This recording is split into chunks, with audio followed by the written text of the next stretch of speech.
Women's tiny pockets. Elon Musk's a poet and we didn't know it. Plus all the latest gaming news. It's all coming up on the CNET UK podcast.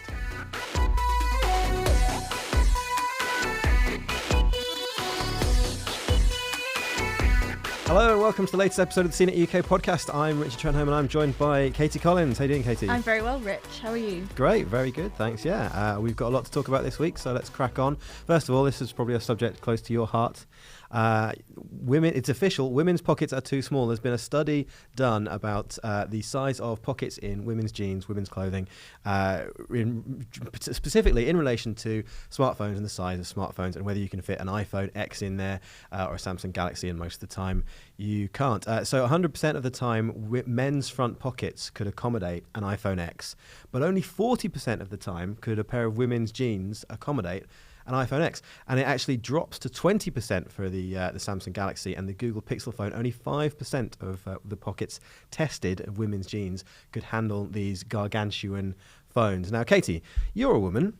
Yes. As a woman, tell us how you feel about these results. Well, I mean, I think that this it's an issue, firstly, that's very, very close to my heart, being a woman that wears jeans a lot. But I actually think that this has been a problem for decades, and it's just really coming to light now because our smartphones are so big. If smartphones hadn't got bigger, then perhaps we never would be discussing this, which I think would be a terrible shame, because it's really about time that women's pockets got the attention that they deserved in the news. Free the pocket. Hashtag. Yeah. And, this isn't just a small pocket issue. There are a lot of women's clothes don't have pockets at all. And let me tell you how inconvenient that is. I saw a meme recently online which basically said, how do you know if a woman's dress has pockets? And the punchline was, she'll tell you. I remember once I was at a wedding when someone I know discovered they had pockets. That someone said, "Oh, this is a nice dress," and they were like, "Oh yeah, thanks." And as they were kind of like swooshing it about, they discovered pockets, and they were like, "Oh my god, it's got pockets!" Yeah. And we almost had to stop the wedding to make it like the father of the bride was mid-speech, and he had to sort of stop and say, "Ladies and gentlemen, this woman is a woman with pockets," and she's very happy about it. Yeah, I treated myself to a birthday dress this year, and the thing that I was most excited about was that it had huge pockets. I could have. I'm actually using an iPhone 8 Plus, which is slightly bigger than the iPhone 10. It's the same size screen, but the actual body of the phone is bigger. So I could easily fit maybe two. I reckon I could fit two phones in each of the two pockets. I could carry four phones. Four phones, that Collins. dress. That's what they call you. You've got a backup for your backups. Yeah. Is this one of those cases, you think, where, obviously, like you say, for years, women have been carrying stuff around like makeup and that kind of thing. Yeah. And no one's really addressed this pocket issue. But suddenly, smartphones come along that are a thing that men understand. Do you think that this is a thing that only comes to the men that are only taken seriously because it's technology? It's something that they can understand and relate to. I think that it's definitely kind of brought it to the forefront a little bit more. But I would personally love the option to sometimes be able to go places without a bag. That would be a really, really lovely thing. Like, you see plenty of men on nights out or just kind of nipping to the shops or whatever, and just being able to put their wallet and their phone in their pocket and go. It's fantastic. And I want to be able to do that. I think this is a feminist issue. Yeah, fair enough. Yeah. That I should have, it should be a fundamental right that I should just be able to go places without a bag. It should. It's human rights. That's what we're talking about. So let us know how you feel about the whole pocket issue. Are phones just too big or are pockets too small? I think that's kind of the fundamental question when it comes to technology. Or is it somewhere in the middle, as with most things? It's a bit of a grey area. Right? Sitting on the fence there, Rich. So also what's happening this week. Elon Musk. I mean, there's just every time you look at what Elon Musk is up to, there's just more stuff that you did not expect to ever be dealing with. So fresh from his bizarre Twitter row with Azalea Banks, he has proved that he's been getting into poetry. Yes. So this happened yesterday. Yesterday was exactly 2 weeks from the date that Musk kind of teased on Twitter that he might take Tesla private.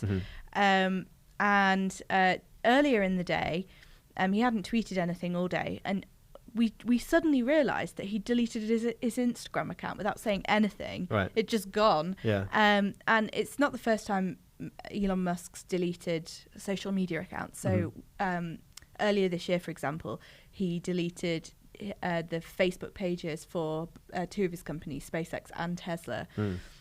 Now, we were all a bit mystified as to what was happening, and I got in touch with one of his representatives. Oh, yeah. No comment. they were like, your guess is as good as ours, mate. Yeah, and I think, like, I suspect, like, what I thought would happen is, as usually happens with Elon Musk, is he likes to kind of be his own spokesperson, use Twitter as his microphone, and I thought, I'm sure later in the day... that's worked out really well for him in the past. If I were his spokesman, I would probably suggest that maybe he takes a bit of time off. Yeah. It's probably a good thing for him, but there you go.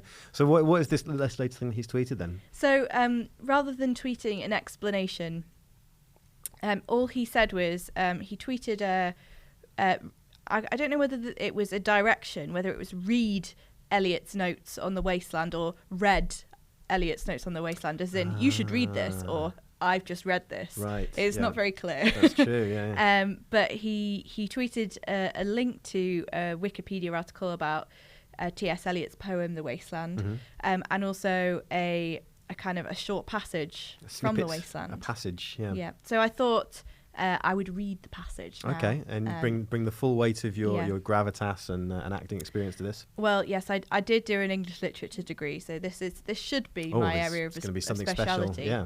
But we didn't do performance poetry, but we did do some T.S. Eliot. Give it a go. A bit of spoken word, a bit of slam poetry coming up for you, ladies and gentlemen. Okay. Phlebas the Phoenician, a fortnight dead, forgot the cry of gulls and the deep sea swell, and the profit and loss. A current under the sea picked his bones in whispers as he rose and fell. He passed the stages of his age and youth, entering the whirlpool. Gentile or Jew, O you who turn the wheel and look to windward, consider Phlebas, who was once handsome and tall as you. My word, I mean that was something special. Bravo, Thank bravo. you, Rich. I do appreciate that. That was lovely. Yeah, I mean, what significance it has for Elon Musk, I've absolutely no idea. Well, so I as I said, I did an English literature degree, and I would really? offer my own interpretation now. Yeah. But I don't need to, because some wonderful journalist at Bloomberg had a little crack at it and I think did a really good job. Okay. So I'm just going to we'll try and link to this this piece in the show notes to give them their due. But they pointed out that it has been a fortnight since Elon Musk tweeted his that he had funding secured to take Tesla private. And so, he was saying, as in the poem, he says, a fortnight dead. I know, I mean, obviously he's still alive, but I mean, who knows what he's been going through some private turmoil in that time. Who knows what's going on in that Elon Musk's head. It's one of the great questions of our time. It is, absolutely, yeah. I mean, one day we'll figure it out, I guess. Yeah. Fascinating stuff. And if you have a favourite piece of poetry that applies to a particular tech billionaire and eccentric, then let us know. Is there a particular poetry or limerick that goes better with Elon Musk than The Wasteland? We'll have to wait and see. Maybe I should start a column on that. I think to be honest, I think we should start Poetry Corner in this podcast. I think if you're a big fan of the poetry, then we can do more of it. Katie's turn it into full on Katie reads poetry podcast. And I'm okay with that. Yeah. I think I'm getting a thumbs up from across the board. Yep. I'm sure there'll be some comments on YouTube suggesting that we don't do that. There's always some comments on YouTube suggesting that we don't do things, and it's never stopped us before. Right. So moving on. Something that someone mentioned actually was that particular piece of poetry that lends its name to Consider Phlebas, the is that how you say it? I hope it is, yeah. Yes. Which is an Ian M. Banks sci-fi novel that's going to be turned into a TV show by Amazon, which leads us rather tortuously and roundabout. Nice segue. Yeah, it was a bit laboured, but I'm gonna run with it. Brings us around to Amazon's latest TV show, Jack Ryan, which is based on the famous Tom Clancy best-selling series of novels, and the character Jack Ryan, who's been seen in movies before. You might have seen the Alec Baldwin movie, Hunt for Red October, with Sean Connery. You might have seen the 2 Harrison Ford movies about Jack Ryan. You may have seen the Ben Affleck one and the Chris Pine one, but no one really likes to talk about those. And after all those movies, they're trying to make Jack Ryan into a big TV show. And I watched it, and it's okay. Oh. Yeah, so the thing is, it's going to be on Amazon very soon. It's I think it's the 30th of, I will tell you that in a minute, 31st of August, so not long. It's okay. The problem is, it's really, really generic. When Tom Clancy's novels were written, he was like a real master of this kind of geopolitical spy story, this kind of like nations and terrorist kind of groups at war with each other, and kind of globe-trotting stories about these kind of these smart analysts, and it was he was a real master at that story. And the Jack Ryan character, who is this like office desk jockey who's kind of dragged into these conflicts, was really well realized in the novels. He's like the smartest guy in the room, and he can sort of be drawn into action. But it's it's all about the politics of these situations, and they were really, really good. And yeah, they sell by the aircraft carrier full. But the problem is, when Jack Ryan's put on screen, sitting at a desk or working on a computer doesn't quite translate onto screen quite so well. And to be honest, it just doesn't really grab me as a character. And it doesn't help that this particular show, it just doesn't have anything particularly unique about it.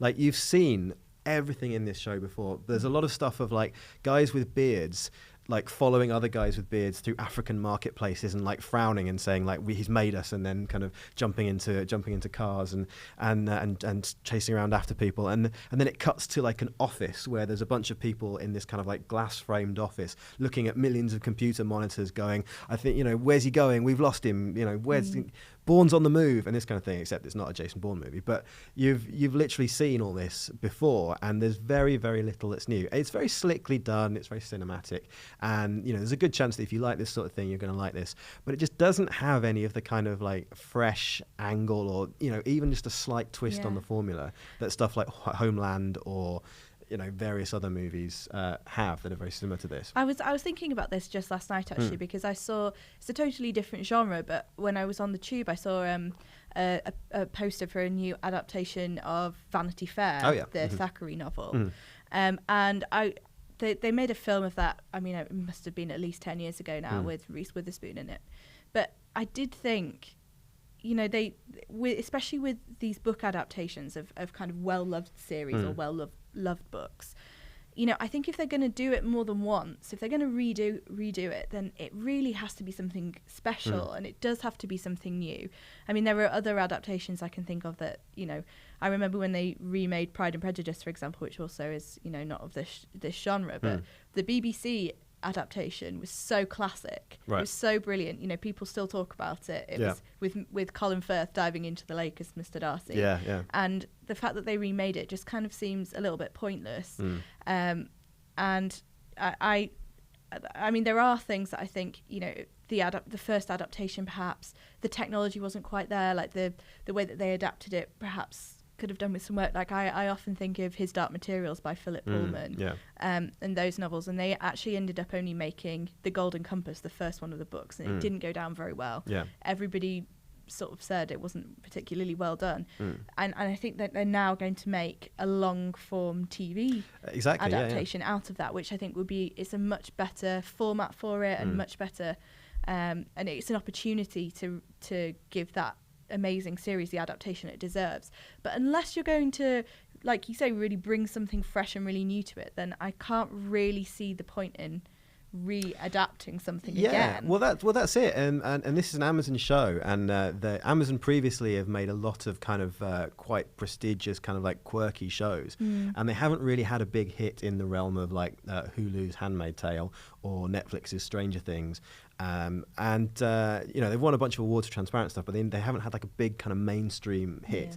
And that's kind of why they're shifting a bit towards these kind of big tentpole things. So they're doing Jack Ryan, but they're also doing Lord of the Rings, and it's the same. It's like you say. I mean, it's not like we don't have a definitive version of Lord of the Rings. No one watched the Peter Jackson Lord of the Rings movies and went, "Well, that was good, but it could have been longer." Yeah. So that's kind of I kind of wonder what they're doing. And the thing about this Jack Ryan show is that it kind of wipes away all of the sort of the kind of the surroundings and the settings from the books, because it's 20, 30 years later. So like the kind of Cold War setting is completely gone.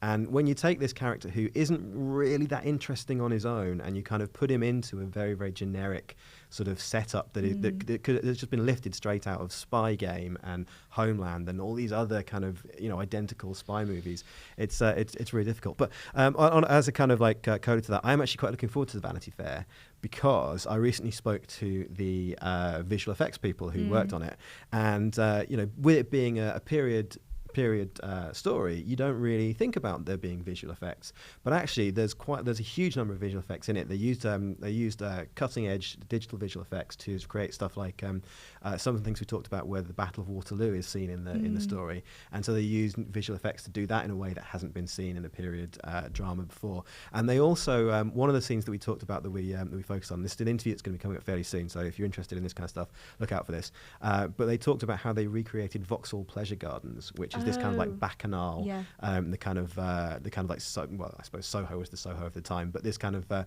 of like outrageous sort of bacchanalian decadent place where people would go to entertain themselves. And they've used sounds like we could do with recreating that for us. it sounds pretty cool. But this is the thing. So they've used visual effects to kind of build out the scale of that and realize that in a way. So there's going to be a shot where you'll probably the idea is that you won't notice that it's visual effects, but there's going to be a shot where someone walks through this incredible, lively, teeming set, and then walks into a hot air balloon and flies up, and the camera stays with the balloon, and it's all done through visual effects. So that's something that you wouldn't have been able to see like 10, 20 years ago. So that sounds pretty cool. So if they can bring this kind of like new sort of generation of filmmaking to it, then that's very exciting. I'm not sure that Jack Ryan does that. I mean, like I say, if you're into your spy stuff, then it's pretty standard issue. It does the job, and it is very slick and cinematic. But for me, it just didn't have any kind of freshness or uniqueness to it, unfortunately. So you'll see that on the 31st of August. So look out for that if you are a Tom Clancy fan. Anyway, and you've so there's something else that you've been watching recently as well. That's correct. So this is obviously one of Amazon's big rivals in the video sphere, which is it's a Netflix original that was released last Friday, and Netflix. When it comes to its originals, obviously it has had these big hits, like Stranger Things, but they're in the kind of teen genre, the kind of that kind of high school genre, which has a kind of I would say a kind of an audience that is teens and sort of people in their 20s as well. It has not been doing so well recently. Okay. So earlier this year, it was released season 2 of 13 Reasons Why. Yeah. Which is kind of being touted as being quite problematic due to how it handles the subject matter, which is mainly centered around the suicide of the protagonist in the beginning of the first season. And the second season didn't go down that well. It wasn't. They still didn't think that, in spite of the kind of these warnings that they put at the beginning of every episode, they still didn't think it was handled very well, and it also just wasn't reviewed very well. Right. Yeah. You've got to be very careful with depicting suicide, especially teen suicide, to an audience of teens. Yes. Which is an important audience for Netflix, obviously. Yeah. And then just earlier this month, they had the series that they've really, really been pushing front and centre. I've seen it kind of every time I go onto Netflix. It's always, the main featured show. That'll be because of the algorithm that suggests that you'd be interested in it. But yeah. Yeah, and also every time I search for anything, and that thing isn't there, or I haven't spelt it right, that is also the first thing. Do you want to watch Insatiable? Yeah. So it's the show is Insatiable, which deals with a really overweight girl who loses loads of weight, and it's just been kind of rinsed really for just being problematic in the way that it's kind of body shaming, but also just like being politically correct in like a million different ways that you would not expect in 2018. So I was really pleased this Friday when they released a really lovely film, which is an adaptation of a really popular young adult novel called To All the Boys I've Loved Before. And it's it's a kind of a teen rom-com. It involves a girl who basically she has this kind of these 5 letters that she keeps in her bedroom that she's written to the 5 boys that she's had crushes on. And her younger sister basically decides that that her older sister needs a boyfriend, so she mails them out to all of the boys that they are written to. Gasp. Yeah. And drama ensues. The protagonist, Lara Jean, kind of ropes in a fake boyfriend to ward off any trouble. And I thought that this was a great example of it's really beautifully done, like really like cinematically. I thought it was gorgeous. The acting was lovely. They were convincing teenagers, which I think is a really important thing for anything that you're going to set in a high school. No Freddie Prinze Jr. in sight. It was just a really sweet kind of film for 2018, very unproblematic, and it's really kind of appealed to people online. It's kind of it's sort of the other main character, a guy called Peter Kavinsky, has sort of become a bit of a meme on Twitter. I've heard that name on Twitter. Yeah, absolutely. And he's because he's such a sweet fake boyfriend. You know, why would you need a real boyfriend when you can have a really adorable sweet one? So it sounds like a bit of a dose of positivity then. It really is, and it feels actually, funnily enough, it's really PG. Like it's so kind of, you know, there are no all of the things that you think that you need to make a kind of like good popular teen drama. There's no drugs, there's no sex, there's no like scary hazing, or like kind of darkness to it. There's a little bit of drinking, but you know, unbelievable. But apart from that, it's just really, it's quite innocent, and that in itself, in this kind of year of all these terrible things, in this awful hellscape year. Feels just really lovely, and it's really resonated with people. Oh, good. And so if you ever just, it doesn't take you too far on the emotional spectrum either way. So it's not a kind of a tearjerker, and it's not going to be like, you know, it's not going to be the funniest film you've ever seen. But it's just a really lovely rom-com that will warm your heart. So if you're ever in the mood for like, you know, you need to be perked up, it's kind of the perfect thing, really. And I just think I'm hoping that this is an example of Netflix kind of getting back on track a little bit when it comes to its teen programming. Definitely. That's the thing. I mean, Netflix has a bit of they produce so much stuff. It used to be that when their original stuff was like a mark of, you know, it was guaranteed quality, House of Cards and stuff right from the start. You know, there was an Orange is the New Black. When they were like the only 2 things they had, that was like 100% success rate. And as they added new shows and new movies, they were all sort of really, you know, really high bar. But then the more stuff they churned out, and the more that it became clear that they weren't really exerting that much editorial control over it, they were just kind of like throwing a load of money at some you know, big name people like Ricky Gervais and you know, all these many people who've appeared on the streaming service.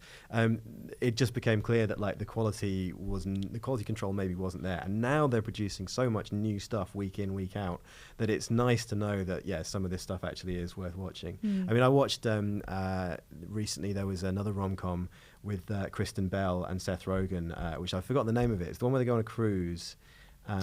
We can edit this in later, but it's basically just like an advert for a cruising company. Like it's clear they all just went on a cruise for a week. It's got Kelsey Grammer in it as well. Like Father, it's called. Kelsey Grammer plays the dad, and I just thought this is utter rubbish. I can't watch this. So it's good to see that, you know, Netflix is possibly back on track. Netflix and Amazon trying different strategies, and we'll see how they work out. But yeah, I mean, let us know what you think of the latest Netflix and Amazon shows. If there's anything in particular that you're enjoying right now, then let us know. And moving on from movies and TV, we're going to move on to gaming now. So this week is the big gaming event Gamescom in Cologne in Germany. And so if you're a gaming fan, this is the time to check out the most original, innovative, fresh, groundbreaking titles like Battlefield 5, Life is Strange 2, Devil May Cry 5, and other innovative, brand new, groundbreaking titles, such as Cyberpunk 2077. I can't believe there's been 2077. No. So I mean, it only seems like about 1,500. I actually probably stopped after the first 800 games, to be honest. But yeah, speaking of Cyberpunk 2077, they had an event at Gamescom where they had special fake beers made, specially related to the game. And our intrepid reporter, with a bit of heroic journalism, Andy Hoyle, who's normally in this seat, he went out to Germany and he tried all of them and recorded it in a great piece of journalism. I think that's going to be the one that's going to win all the awards. Definitely. That's the Pulitzer right there. So he's in the ground in Germany. So we're going to go across not live, to Andy in Gamescom. Andy, what's good? What's good, you say? Well, it's definitely not my quite disappointing hotel room, but I believe, Rich, you were probably asking about actual Gamescom launches. The big news of the show has definitely come from NVIDIA. They have got a whole fleet of new top-end graphics cards, this time called the GeForce RTX 2080. Now, the big thing that you need to know about this is that, of course, it makes your games look a bit more glossy and the performance is generally better. Now, that is what we pretty much expected, but the R in RTX comes from a term called ray tracing. Now, to be honest, I didn't really know what ray tracing is or why it's important, but turns out it's a really, really big deal, and it's been something of the holy grail of video games. Basically, what ray tracing does is really accurately simulate how light really reacts to different objects and different surfaces in the real world. It allows for much better reflections on things, much better shadows, and it's something that can really give an extra element of realism to your games. Basically, a shiny surface can now reflect anything in its environment. Now, previously, it would only reflect things that were already on screen. But now you can sort of move around a mirror and it will sort of actually reflect what else is there. We saw a great example from the upcoming Battlefield 5 where like a tank's muzzle flash when it fired a shot around, I don't know what tanks fire, the flare that came off that muzzle, you can see reflected in different objects all around, even though the muzzle wasn't on screen. So it just means that when you're playing a game, things are reacting in the way that they should do, so you feel a lot more immersed. It might not sound like a big deal, maybe I'm not explaining it in quite the best way, but really it all adds up to a much more immersive look overall. It's the sort of thing that when you're playing even a game of great graphics now, you don't realise what can be improved until you see how it can be improved and you see what's happening there. So that's pretty cool. As I say, we saw Battlefield 5, we saw, what else did we see? Metro Exodus, basically a lot of the big games, Shadow of a Tomb Raider, of course, this all has this. And it's not just for reflections as well, the shadows, particularly in Shadow of a Tomb Raider, they are softer, they interact with other shadows in a more realistic way. So as you're walking around a scene, everything just looks nicer. It is difficult to kind of see, so I do urge you, if we aren't already putting on screen different demos, which I'm hoping we have got some examples, do go on YouTube and hunt down different things. There are screenshots all over the place of different before and after versions with this technology switched on and with it not switched on, all of which makes it a big deal. But it's called Gamescom. Let's talk about some actual games. So first of all, the thing I really want to talk about the most is Life is Strange 2, because we didn't really see a lot of that at E3. We do know a lot more about it now. We know that the story is going to follow 16-year-old Sean and his little brother Daniel as they escape from their hometown of Seattle to their dad's old hometown in Mexico. I won't say why at this point, why they're escaping, just in case you're really trying to avoid any spoilers, although the first 20 minutes of gameplay is available officially online, so you can go and take a look at that should you want to. It does look like to be a really great game, and much in the same vein as the previous Life is Strange series, in that it's completely story-driven, and there are loads of choices for you to make throughout, and even down to how you talk to your little brother and how you give these responses to those things, and those choices that you make will completely determine how the game goes and how you interact with characters. As you talk to your little brother, for example, you're given options that I saw to tease him about things and basically play the slightly jerky big brother. But that will then impact your relationship with him down the line and how he responds to you in certain ways. I think it's really interesting. I actually haven't played Life is Strange 1, but I know a lot of people who are absolutely obsessed with it. They love it. It's this apparently cinematic masterpiece, and it's very emotional, really brings you into the storyline. This looks like it could be a lot more of that, but because it's not set in just one area, it's spread out. You're going to see more things, you're going to do more things, you're going to meet more people. I think it's going to be really interesting. It's coming out again in episodes like the previous one did, and the first one launches, I think, September 27th, sometime in September, and the other ones will follow sort of 6 to 8 weeks after that. So that's looking quite interesting. I have seen a bit more of Cyberpunk 2077. That was like the big thing at E3. But annoyingly at E3, they didn't let any press, which includes us, capture any game footage or do anything like that. So all we could really do is sort of talk vaguely about what we've seen. Annoyingly, that's been exactly the same thing here. We haven't been able to capture any footage, we haven't been able to take any screenshots of our own, and we haven't been able to actually play it. I sat in a dark cinema and I watched about 50 minutes of different bits of gameplay. All I can say is that it does look fantastic. The graphics look gorgeous, the actual gameplay itself looks great. You will have to take my word on all of this. It's a first-person RPG, not a first-person shooter. And kind of like Life is Strange, it's very story-driven, and as you go through different missions and quests and things, you will have different ways of approaching them, different outcomes from each mission that will... Your choices that you make, again, will determine how the game plays later on. It's a dystopian future. It's full of cool-looking guns and swords and biomechanical implants that you can upgrade your own vision. And it looks really good. It is very dystopian. It's very gritty. There's lots of bad language, but it looks like a lot of fun. It looks like it's going to be really interesting to play. There are some really cool game mechanics, things like different boosts you can give yourself as you're going into certain areas that look like they're administered by like an asthma inhaler. The character, when you need to do something, just puts this thing and goes and breathes it in, and suddenly they're more powerful. I don't think that's how asthma inhalers work, as far as I've ever been known. If they do work like that, then do let me know, because I'd like to try some. But more importantly than the game, perhaps, are the promotional beers that they had on their media stand. They had 4 different ones, and I thought it's important to try every single one because journalism. So do go and take a look at that if you are interested to know why I was quite drunk at a conference at about 1 in the afternoon. Some of the things I've played, which I think were pretty fun, I had a go on Elder Scrolls Blades. That is the Elder Scrolls mobile game, which is pretty much the nearest that you're going to get to Skyrim on a phone at the moment. It does look really nice, almost console-level graphics on an iPhone that I saw it playing on. Again, it's an RPG. It's not as open as Skyrim or Elder Scrolls Online.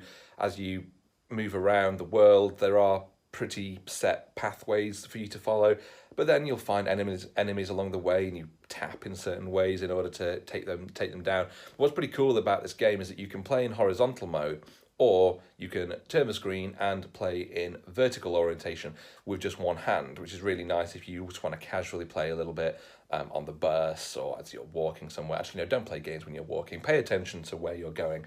That's how accidents happen, people. Come on. But yeah, it looks fun. I only played a short demo. It's all we've seen so far, and we haven't seen anything new about it since E3. But I did just want to highlight because I am a bit of an Elder Scrolls nerd to an extent. I'm constantly playing Elder Scrolls Online, so the idea of having something which looks really nice on a phone is pretty exciting for those times when I can't take Skyrim on my Switch. Also, things that I thought were really fun. Nintendo showed me a bit of Super Smash Bros. Ultimate. Again, no big updates from E3. They have launched some new characters since then, but to be honest, none that I particularly know or really care about. But the game itself looks like a lot of fun. I think what the Switch does really, really well is that multiplayer fun game. I loved Mario Kart 8 because I can have 4 people again in my house all playing games together, whereas I've really found, and I know I've moaned about this on the podcast before, so I won't go into detail, but most games consoles focus on online play. So yeah, you can have your Xbox One and you can be playing racing games and stuff, but you're playing against other people on other consoles in probably other parts of the world. Like, we've really sort of lost that social local gaming where you can have your mates around, crack open a few drinks and game together. But I really kind of got that back with Mario Kart, and I had people around all the time and we're playing and we had a really, really good time, and I really enjoyed that. So I like the fact that we've got more local multiplayer games like Smash Brothers that you can fire up and you can play short but intense matches and just have a lot of fun together. That's really, really cool. Overall, though, the show hasn't been full of news. It really does play second fiddle to E3. E3 back in June is where we saw all the big announcements. That's where all these games were first shown off, and really Gamescom has pretty much seemed just like an opportunity for some of the European press who didn't get to E3 to have hands-on with games. We've had some tiny little incremental announcements on some things, but no major news, no major launches. The big thing really has been the NVIDIA's graphics card, and that is a big deal. So that's exciting that they did that here, because I think that they were supposed to announce it at E3, but decided for whatever reason to not do. The show itself is open to the public at the moment. I went in yesterday and it was a seething mass of people, in particular around the booth for Fortnite. Now, Fortnite obviously is a global phenomenon at the moment. They didn't really have any big news at the show, but they did have a huge, huge stand which had its own assault course built around it. There were zip lines you can go on, walls to climb over. There was like a bucking bronco, one of those ride-on things, but it was a missile from the game rather than a bull. There were live acts on stages, including, I think I saw one that was like how to craft a weapon, and I saw yesterday when I was there were people in costumes dancing to Aqua's Barbie Girl and throwing t-shirts out into an audience of literally thousands of people. It was a crush of people all around the booth, huge queues, people queuing for hours to have a go on these things. Really did highlight for me how much of a phenomenon Fortnite is, because yes, I'm aware everyone talks about it and stuff and it's a really popular game, but until you kind of go to somewhere and you see all these people lining up to get any kind of interaction with the game, it really drives home how big a deal it is, and that was kind of surprising. So yeah, it's been good fun. There's plenty to read about Gamescom. If you do head to cnet.com/Gamescom, you will be able to see all of our coverage from there. But there's nothing yet more to come, but we are expecting some more hands-on with some games, and there are plenty of new games launching over the next few months before the end of the year, including Shadow of a Tomb Raider and other big titles which I've seen nothing of at Gamescom, like Red Dead Redemption 2. So obviously there's plenty more gaming news to come, so do keep your eyes on CNET. Otherwise, that is it from me from the show. I am going to probably tidy up my hotel room and check out, but not before having a little bit more of this nice German beer. So I'll see you guys back in the studio soon. We miss him. Anyway, so for more information on those latest games and watch the trailers, all that kind of carry on, then just search cnet.com for the word Gamescom, all one word. That's games and then com, without a dot or anything. It's just like one. You'll figure it out. We've got a one-stop article listing all the coolest new stuff. So if you look for Gamescom 2018 biggest news in games, you'll find that there. Or if you really want to go in depth, you can check out our console-based friends over at GameSpot.com. They're not console based. I don't know why I said they were like console based, but they are people. They're human beings, and don't let anyone tell you differently. Some of them are PCs. Yeah, exactly. So GameSpot.com. And that's it. Also, speaking of going off to Germany to look at a smorgasbord of cool new stuff, next week we're not going to be here at the podcast because we're all going to be over in Berlin in Germany for... yes, we'll be going to IFA, which is IFA Europe's biggest tech show. Not Europe's biggest phone show. That's Mobile World Congress, which we've already had. This is the tech show. So that means that there will be more smart home stuff on display.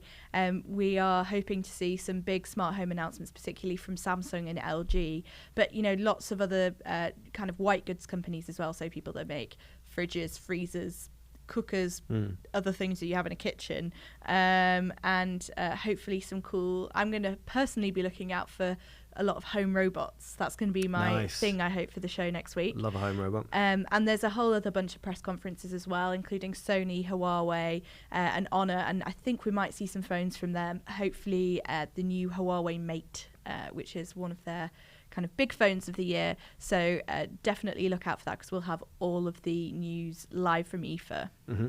And if, by the way, if you're kind of listening to that and going, oh, white goods, that's not very interesting. This is the one time of year when white goods are interesting, because what these guys do is they take their fridges and their microwaves and their kettles and their toasters, and then they put other stuff in them. Yeah. So you'll get like fridges with tablets in the screens in the door. And cameras inside. Yeah, exactly. Dishwashers with like a washing machine in the lid, and a toaster with a like a home hub router in one of the slots, and just just fascinating. It's crazy.